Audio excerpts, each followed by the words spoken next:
And the Emir of Qatar, Sheikh Tamim bin Hamad Al Thani, has condemned the ongoing violence in Sudan. He was speaking at a United Nations Development Summit in Doha, and he described the atrocities in el-Fasher as horrific.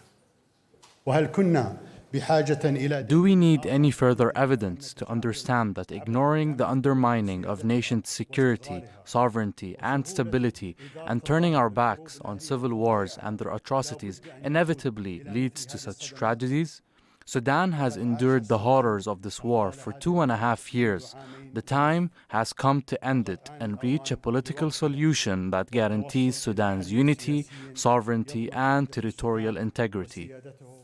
Zein Basravi is at that conference in Doha. So, Zein, this conference today is all about improving the lives of underprivileged communities around the world, but that kind of development just isn't possible when you have active conflict zones, Sudan, Gaza being obvious examples.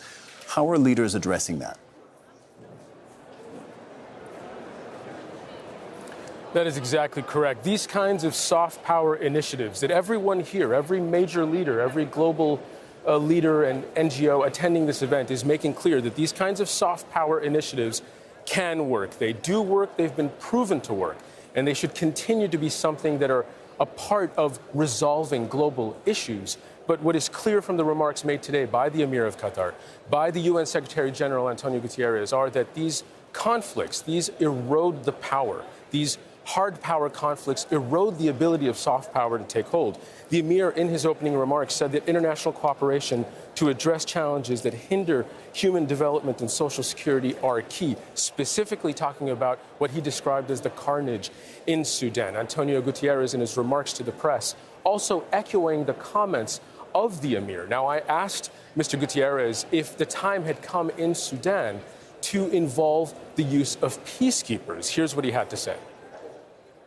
I think the present moment is to gather all the international community and all those that have leverage in relation to Sudan to stop the fighting. And one thing that is essential to stop the fighting is to make sure that no more weapons come into Sudan. And that is another essential objective. And at the same time, we need to create mechanisms of accountability, because the crimes that are being committed are so horrendous that they cannot benefit from any kind of impunity.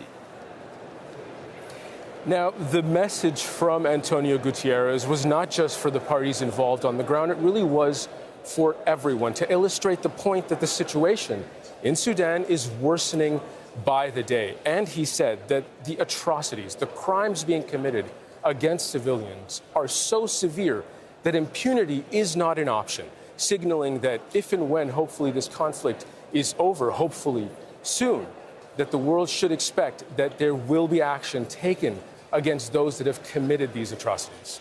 Zein Basravi reporting from that development conference in Doha. Zein, thank you very much. We'll talk to you again throughout the day.